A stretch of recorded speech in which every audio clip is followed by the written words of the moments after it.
As I step out of the tube station in London, I know two things to be true.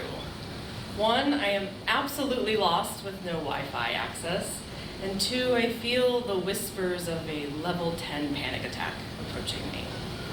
At this point, it had been about 2 months since I had been diagnosed with classic textbook post-traumatic stress disorder. I was mugged in New York City twice in a 6-month period.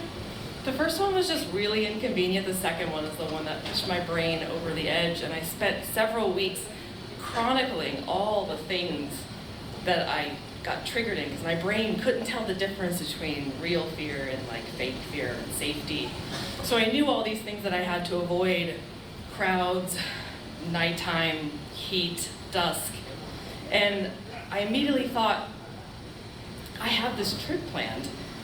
A trip I had been planning a year, basically my whole life. I had never traveled internationally. My family's idea as a vacation was driving 2 hours to Cincinnati to a Howard Johnson and going to a theme park. And I finally had enough money to take my first solo adventure to Europe, London, Bruges, and Paris, and all I could think was, am I capable of this? And all of my friends and family are like, this is a terrible idea. You literally can't be out after the sun is down and you want to go to Europe by yourself. So I go to my therapist, and thank God for her. She's like, how much time do you have? It's like, the trip is in 8 weeks. And she's like, this is not about curing your PTSD. This is about giving you tools to cope with your reality. And all I know is that we have 8 weeks to get you ready for your trip. So as I'm standing on the street in London looking for my friend in this bar that I wrote down all the directions for, again, no Wi-Fi, I start to realize everything about this neighborhood in London is exactly like my neighborhood in Brooklyn, which is just the sort of thing that it confuses the PTSD brain. It's dusk, it's hot, a man cat calls me, just like Brooklyn. And I start realizing that I can't do this. Like, my chest tightens, I feel the fear, but I'm pacing street after street after street. And I look over and I see my friend, and I run to her and I just collapse in hysterics. Not the first or last time that I would come unglued in public.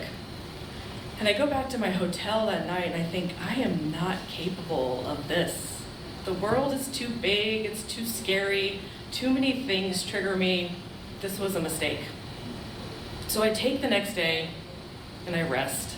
I lay in a park in London, I shop, I do none of the things on my list. Just try to get myself centered. And I take that energy with me to Bruges.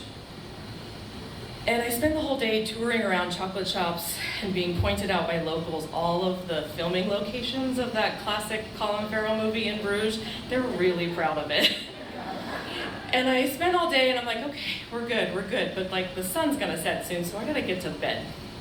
And I go to my inn, which used to be a monastery, and I'm sitting in my little room, and suddenly it's like, daylight is still very much happening. The world is still alive. I'm going to bed. My hair's wet from a shower. I'm in pajamas.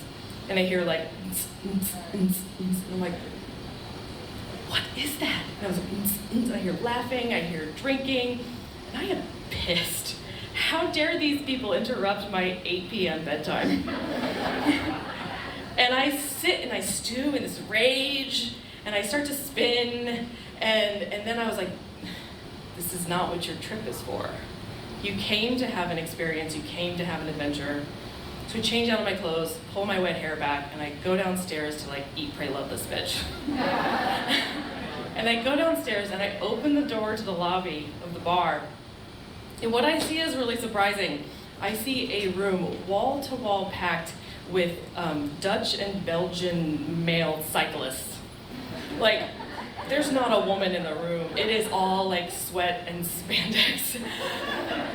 And part of me is like, yay!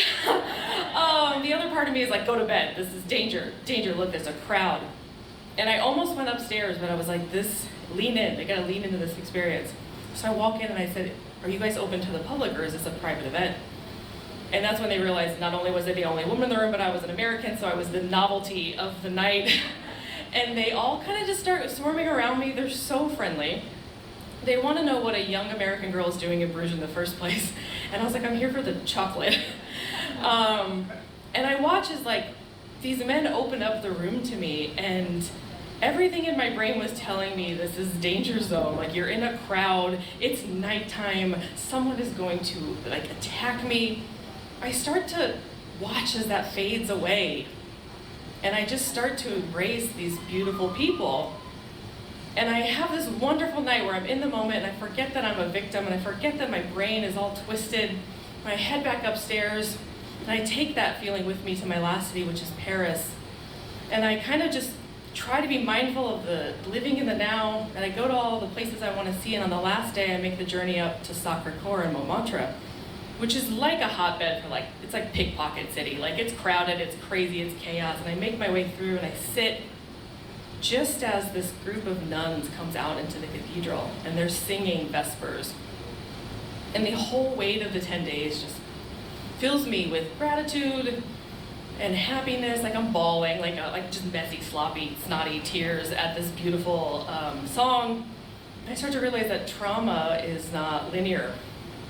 There are going to be many more bad days and crazy panic attacks in public, but I have these tools, and if I can remember to just remind myself that I'm safe and I'll be okay, the whole world is open up to me.